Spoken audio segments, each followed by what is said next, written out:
Republican Congressman Michael McCaul of Texas joins us now to talk about this. Foreign Affairs Committee Chairman, member of the Homeland Security Committee. Thank you so much for talking to me. Thanks, Julie. Thanks for having me. So, as you know, the House Homeland Security Committee will be holding its first Mayorkas impeachment hearing on Thursday. Republican lawmakers are blasting the DHS secretary for his handling of the border. First, I want your take on this potential impeachment, because clearly he has dropped the ball. No, clearly, and if you look at the founding fathers when they talked about impeachment, they talk about abuse of power, dereliction of duty. Mayorkas on day one rescinded remain in Mexico. That means instead of arresting, detaining, and removing illegal aliens, they have released them into our society by reinstituting catch and release. This has caused injurious harm to the fabric of America. We have 8 million encounters at the border with no legal status. We have over 300 on the terror watch list who have come into the United States. And we have 150,000 people, mostly young people, dead now because of poisonous fentanyls going into this country. That alone, I think, is worthy of an impeachment. And we intend to go forward with articles of impeachment and impeach him by the end of this month. I mean, it's just a crisis one day after the next, and nothing is being done. Speaking of crises here, we're going to go overseas now. The United States, with the support of several allies, as you know, finally responding to months and months of Iran proxy attacks. Last night, they struck more than 60 targets on 16 Iran-backed Houthi sites in Yemen. The Houthis say at least 5 were killed in the attack. The White House says it was in response to the dozens of attacks on commercial ships in the Red Sea, including the seizure of an oil tanker just this week. Iranian-backed militants have also targeted U.S. forces in the Middle East 130 times since just mid-October. White House National Security spokesman John Kirby said this just a short time ago. Listen. We're not looking for conflict with Iran. We're not looking to escalate, and there's no reason for it to escalate beyond what happened over the last few days by the Houthis. They are the ones that have been escalating. We're not looking for conflict with Iran. That said, we know that Iran supports the Houthis. We know that they supply them with the missiles and the drones, the same things that they've been using to attack shipping, and we have made it very clear Iran should stop that support. Yeah, Iran has also ramped up its nuclear weapons program in spite of sanctions. Experts say Iran has enough uranium to fuel 3 atomic weapons. Senator Lindsey Graham has this to say. Listen.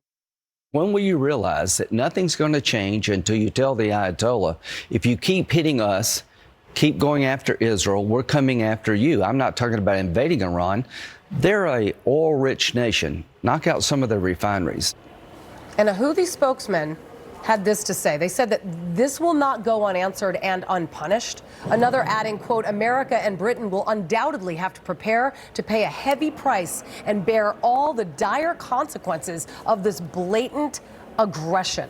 Okay, they're calling this blatant aggression after over 130 attacks. This bombardment not only came after 30 minutes after the U.S. military said that the Houthis had staged their 27th attack on shipping lanes since November 19th, firing an anti-ship ballistic missile into the Gulf of Aden. So the White House and the Pentagon repeatedly have said that they've warned of consequences. So far, there have been none. Now they're warning us. I mean, why are we behind the 8 ball on all of this?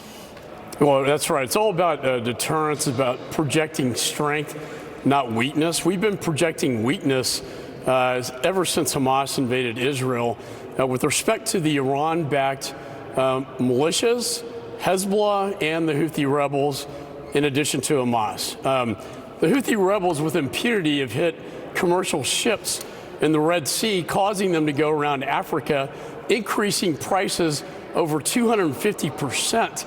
So as we talk about inflation back home, think about the price rise that we're going to see from this Middle East conflict, in addition to the energy prices as well. I do commend the administration for finally hitting back. I was with the chairman of the Joint Chiefs of Staff last night at his residence when the call came in from the White House where he approved these 60 airstrikes on the Houthi rebels.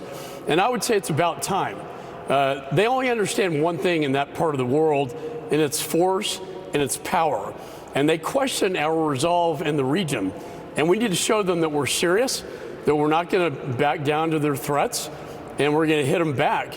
With respect to what Lindsey Graham said, we know Iranian ships are in the Red Sea conducting these operations, coordinating with the Houthi rebels. And it seems to me, even though Congress has not authorized that, and my committee would authorize that use of force, that they do have self-defense Article 2 authorities to hit those Iranian vessels in the Red Sea as well. But the longer we let them go with impunity, sooner or later an American's going to get killed. And then it will escalate the tensions in the Middle East. And prior to this strike, the terrorists in the region, and they are terrorists, even though for some ridiculous reason they're not listed as official terrorists. I can't understand why that is. But they had actually warned of possible retaliation against the U.S. military targets if the bombing went ahead, obviously showing blatant disregard for the U.S. And some military experts are saying that going after Iran-backed proxies isn't simply going to cut it, and that the U.S. needs to go after Iran. Finally, what do you think about that? Well, we don't want to escalate this, but let's be honest. There's very little distinction between the Houthi rebels and Iran. They're proxies of Iran, as is Hezbollah, Hamas, and the Iran-backed militias that have hit our military bases, by the way, in Iraq and Syria. And for some unknown reason, as you mentioned, I think I know why, they lifted the foreign terrorist designation on the Houthi rebels. Why? Right. Because they want to cut this Iran deal on the nuclear weapons program. Meanwhile, our special envoy for Iran is now under FBI investigation for a violation of his security clearance, possibly leaking information to the Iranian people or their officials. I think we're getting dangerously close to a conflict directly with Iran, particularly when you look at the ships I talked about that are basically operated by Iran in the Red Sea itself.